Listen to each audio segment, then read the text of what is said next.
گپ خبرها در درون کشتی.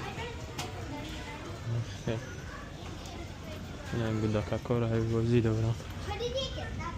یا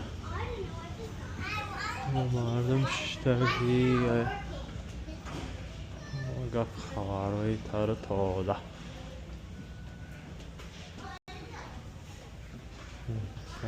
سر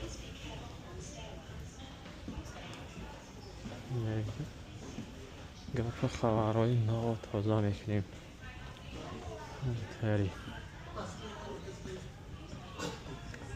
دستگیری را فراموش نکنید برادرها، حتما دستگیری کنید. اینجا مغازه شد دامش گرفتی سر مردم. اینجا مغازه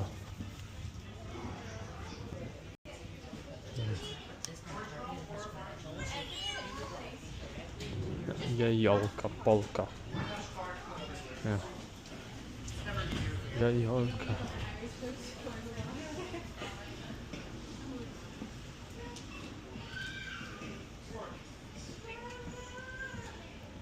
اخیان ابراهیم این طرف نسی باشه.